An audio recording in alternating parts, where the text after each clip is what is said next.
sevgili tarih ve tabiat severler. Bu videoyu yoğun ilginiz üzerine yaptım. Normalde Instagram'dan kısa bir hikaye çekmiştim. Gözümü açtı demiştim. Gözümü açan şey tarlamızda hem de o kadar çok her yerde çıkan bir ottu. Damar otu, sinir otu, çıban otu gibi isimlerle adlandırılan bir ot. Şifacı değilim. Yani şifalı bitkileri çok severim. Babaannem bu anlamda çok uzman bir isimdi. Allah rahmet eylesin. Çocukluğum yabani ve şifalı otlardan iyi anlayan insanların arasında köylerde geçti. Babam hep köy öğretmenliği yaptığı için şifa aramak için yok doktora gidelim, hastaneler falan nerede, böyle şeyler pek mümkün değildi. Öyle olunca insanlar kendi şifalarını kendileri bulmaya çalışıyorlardı. Fakat çok enteresan bir şekilde kendi üzerimde bir otun faydalı olduğunu görünce heyecanla sizinle paylaşmak istedim. Ki bu işi bilenlere sorduğumda da evet haklısınız, bu şifayı bulmanız gayet normal.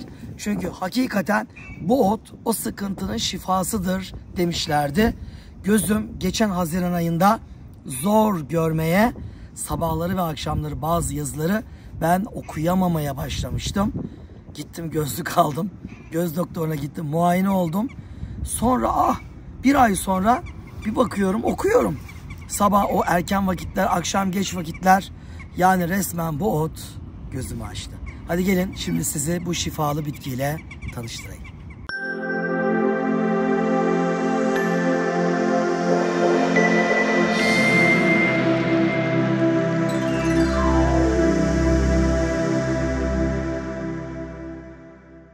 Şimdi bu otun farklı isimleri var. Sinir otu diyorlar, damar otu diyorlar, çıban otu diyorlar. Çünkü birçok şifası söz konusu olduğu için birçok farklı isimler verdiği şifalardan kaynaklanıyor. Şu an ben mesela buraya oturdum. Oturduğum yerde burada bir sürü bu ottan var. Bakın şöyle göstereyim mesela.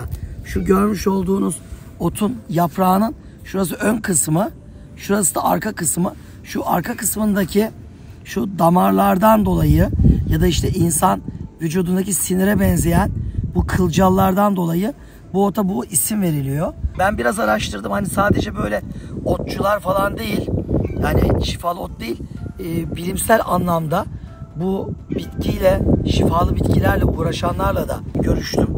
Bu konudaki yazıları, makaleleri de indirdim. Dediğim gibi ben bu işin uzmanı değilim. Onlara da baktım. İlaç sanayinde ciddi anlamda kullanılıyormuş. Farklı kesimlerde. Şimdi mesela ağzınızda aft var. Vücudunuzun herhangi bir yerinde bir yara var. Bu iltihap kapatıcı, yara kapatıcı. Onun için yara otu falan diye de geçiyor Anadolu'da. Yara kapatıcı özelliği var. Mesela ben bu hikayeyi dün yaptım. Birkaç yüz kişi sormuş. Talha Bey biz bunu nasıl kullanalım diye. Vallahi ben şöyle söyleyeyim. Geçen sene Haziran gibi artık benim gözlerim, sabah böyle yeni kalkıyorsunuz ya, işte bir sabah kalkınca zamane insanları ne yapıyoruz? Yatağın başucunda telefon var. Hemen fırt alıyorsun telefonu, yattığın yerden mail gelmiş mi? Yok benim YouTube kanalında abone sayısı dün geceden bu geceye ne kadar artmış? Dün yüklediğim video ne kadar izlenmiş? Hangi yorumlar yapılmış? Ben de bunları takip ediyorum. Ya şimdi sabah uyandığımda benim düne kadar gözlerim cam gibi görürdü. Şimdi sabahları erken saatte görmemeye başladı. Yani böyle buğulu görüyorum. Akşam böyle geç saatler, özellikle yatsı ezanı sonrası yine böyle zor görmeye başladım. Sonra tabii bunu sağa sola söyleyince millet de yaşımı soruyor. İşte 47 deyince gülüyorlar tabii. Çünkü 40'tan sonra bu şey yapılırmış. Gözler görmezmiş. Hatta geçen yaz Dolmabahçe Sarayı turuma Amerika'dan bizim yine Türk insanlarımızdan bir karı koca yaşlı bir çift, göz doktoruymuş ikisi de, katıldılar. Talha Bey dediler yaşınız kaç, dedim işte böyle böyle 47. Maşallah gözlük kullanmıyor musunuz dediler. Yok kullanmıyorum dedim. Çünkü benim annem babam da ilerleyen yaşlarda gözlüğe geçmişlerdi. Gerçi kardeşlerim erken geçtiler. Hele küçük kız kardeşim lise yıllarında gözlük taktı. Ben bugüne kadar hiç gözlük kullanmadım. Hiç ihtiyacım olmadı. Dediler valla çok iyi. Çünkü 40'tan sonra artık insanın gözü geri gider. Ve artık o yakını okuyamaz hale gelir. Okuma gözlüğü, yakın gözlüğü Anadolu'da hep söylenir ya halk arasında. Hakikaten yazın Haziran sonrası Temmuz, Ağustos görmeye çoğalınca göz doktoruna gittim. Yakın gözlüğü verdiler. O 1 numara mı oluyor ne oluyor işte, onu takıyorsun. Cam gibi okuyorsun. Kocaman kocaman oluyor telefondaki harfler, rakamlar. Ben 1 ay kullandım. Sonra 1 ay sonra Allah Allah bir anda Ben böyle sabahları, akşamları, yazları düzgün okumaya başladım. Dedim ya ne oluyoruz? Bakın Ağustos geçti, Eylül, Ekim, Kasım, Aralık, şu an 2024'ün ocağındayız. Ve işte şu an telefonu, teşekkür ederim, eşim tutuyor. Valla yalanım varsa söyle Gülfidan Hanım. Kaç aydır gözlük kullanmıyorum? Oldu işte, birkaç aydır kullanmıyorsun. Değil mi? Evet. Yani yaz sonundan beri gözlük takmıyorum gözüme. Halbuki o 2 tane gözlük aldım. Bir böyle buruna takılıyor. Yavuz Sultan Selim gözlüğü aldım. Bir Osmanlı Selçuklu tarihçisi padişah gözlüğü kullanır diye yanlarında şeyi yok. Keşke yanıma getirseydim. Buruna takıyorsunuz, çok tatlı. Marmaray'da falan beni böyle burun gözlüğüyle görenler çok olmuştur yazın. Sonra dedim niye kullanmıyorum? Geçen hafta Manisa'da, Alaşehir ve Turgutlu'da konferanslarım vardı. Turgutlu konferansını organize eden ekibin içinde bir şifacı bey vardı. Ki kendisi aynı zamanda ambulans şoförlüğü yapan, şifalı otlardan, dededen, atadan çok iyi anlayan. Bunu söyledim. Hocam dedi, sen dedi, işte dedi böyle damar otu, sinir otu falan. Dedim kullanıyorum. Nasıl kullanıyorsun? Dedim tarlada gezerken görüyorum. Hani bizim Amerika'da var ya böyle böyle otçularımız falan oluyor. Evet. Almanya'da neydi o? Bir şey official vardı. Hatırlayamadım. Otu böyle ağzına atıyor. Devamlı yiyor. Devamlı yiyor böyle otları. Buradan selam Hatta ediyorum ben kendisine. devamlı size kızıyorum. Yiyip durma bulduğun otu. Gülfidan Hanım bana yaz başından beri ya ne yapıyorsun falan diyor. Aynen. Böyle yiyorum ben bunları. Tazecik ya. Ondan sonra alıştım da tadına. Bakın sinir otu. Görüyorsunuz burada. Aynen bu şekilde. Tarlaya haftada 4 gün 5 gün geliyorum. Geldiğimde ağzıma böyle 2'şer 3'er yaprak atıyorum. Ve vallahi bilmiyorum, benim göz açıldı. Bu Turgutlu'daki beyefendi, hocam dedi, bizim Turgutlu'ya dedi, Manisa Turgutlu, çok yaşlı bir amcamız var dedi. Şifalı bitki uzmanı. O dedi göz problemiyle gelenlere bu damar otunun, bilmiyorum şöyle bir yaklaşın isterseniz. Şimdi kış başlangıcı ya, artık iyice otlar küçüldü. Evet. Küçülmüşler. Damar otunun sapından, bakın şöyle tam sapından kopardığınız zaman şuradan bunun bir damla suyu çıkarmış içinden. Böyle sıktırdığınızda bir damla. Bu damar otunun çok bir damla. Çıkar tabii. Evet, biraz bunlar daha, çok küçük. Bunlar. Çok daha küçük da bunlar. ireliyorlar, kocaman Evet, oluyorlar. kalın sapları oluyor ve o bir damla çıkıyor zaten dedi. Bir gövdenin sapı değil, yaprağın sapı. Onu göze damlatıyor dedi. Kaç tane kişi gözlük attı diye anlattı. Bakın kaç tane kişi. Hay göz doktorlarıyla gözlük firmaları vuracaklar beni. İşin uzmanı değilim ama hakikaten araştırdım. Çok ciddi şifası olduğunu gördüm. Hatta turşusunu yapıyorlar Serha Bey bu arada. Evet yani şimdi kayboluyor zaman zaman ya. İşte kaybolduğu için arada da yemeye devam edebilmek için fermente olmuş bir gıda ekstrem fayda sağlıyor. O yüzden muhtemelen onu düşünerek bunun da fermentasyonunu sağlıyorlar. O şekilde yiyorlar. Ben mesela baktım Selçuklu tıbbiyesinde bunu ağza atıp çiğneyip lapa yapıp ya da bir havanda dövüp lapa yapıp mesela arı soktu. Böcek soktu. Ya da tahriş edecek bir sarmaşığın dikeni kabarttı. Alerjik. Üstüne kapatıyormuşsunuz. Ağrısını alıyormuş, şişliğini engelliyormuş. Antiinflamatuar anladığım kadarıyla, yani biraz iltihap veya işte yara kapatıcı özelliği var. İltihap giderici özelliği var. Zaten o yüzden damar sinir otu diyorlar. Damara çok ciddi faydası olduğu. Muhtemelen. Bir de neydi? Mide düzenleyici. Öyleymiş mesela, evet. Demek ki mide yaralarına da belki iyi gelecek. Mideye çok ciddi faydası olduğu, bağırsak düzenlediği. Mesela ishal olan da kabız olan da kullansın diyorlar. Allah Allah. Direkt düzenliyormuş. Çayını için diyorlar. Mesela yaş çayını alıyorsunuz, damar otunu. Havanda hafif eziyorsunuz ve demliyorsunuz. Yani üzerine sıcak su döküyorsunuz. Kaynatmıyorsunuz. Çünkü bu yumuşak, kök değil bu. Kurutsak Kökler olur mu? kaynatılır. Kurutunca çayı da içiliyormuş. Onu da sordum uzmanlarına. Talep dediler. Ben de kışımı nasıl bulacağım? Şimdi bir kar yağsa bunlar hepsi kaybolup gidecek.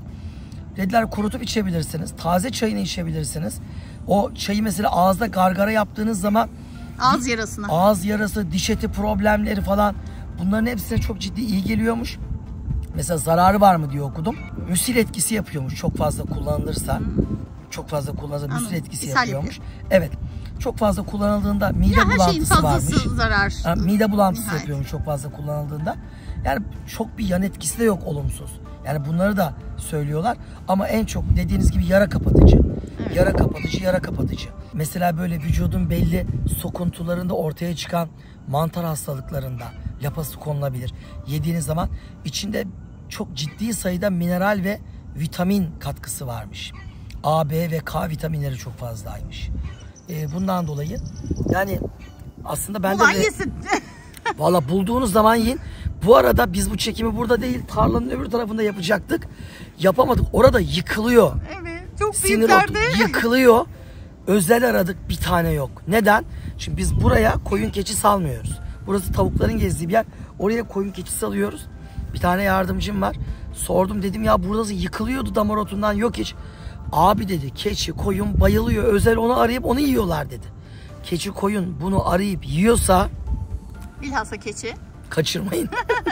Çok akıllılardır. Zararlı bir şey yemezler. Faydası var ki yiyor hayvanlar yani.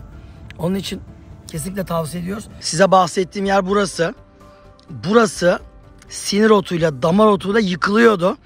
Bulur muyuz diye geldik buraya. Şu kadar yeri ara yok. En son bir kök bulduk. Bir gösterelim mi? Hayır Bey, bu yalnız geniş yapraklı olanı. Şöyle bakın. Şimdi bunlar birkaç cins oluyor değil mi? Tabii birkaç cins. Bakın şunun yaprağını görüyorsunuz.